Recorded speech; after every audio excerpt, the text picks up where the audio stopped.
शिवनेरी वाडीतील अंगणवाडी सेविका सुमती रमेश लोखंडे वय 30 सकाळी नेहमीप्रमाणे अंगणवाडीत गेल्या।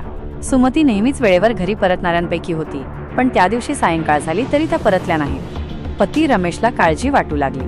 त्याने फोन केला, पण फोन चालू असूनही कोणी उचलला नाही।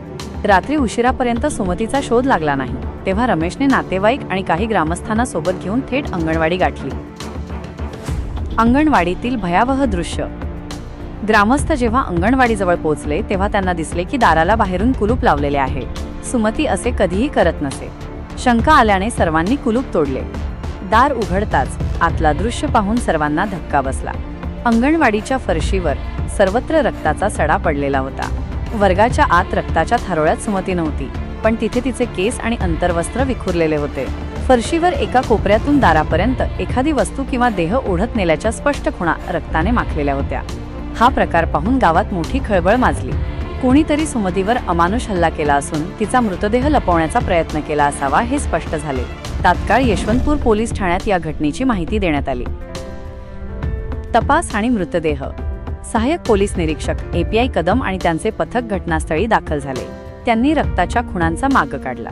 अंगणवाडीपासून शेताच्या बांधावरून ओढत नेल्याच्या खुणा गावाजवळील छोट्या बंधाऱ्याकडे झिऱ्याकडे जात होत्या।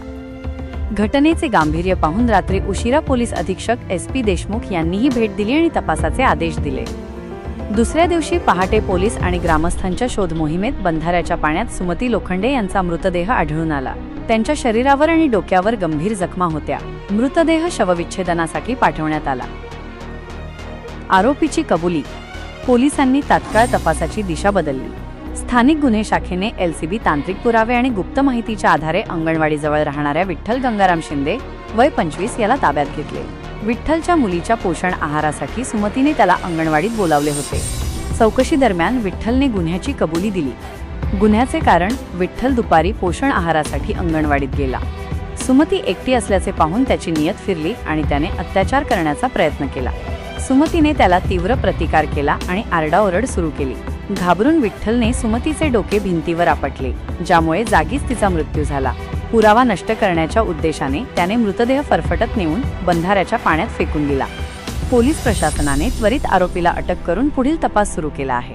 दिवाळीच्या तोंडावर घडलेल्या या क्रूर घटनेनं शिवनेरी वाडी गाव आणि संपूर्ण परिसरावर शोककळा पसरली।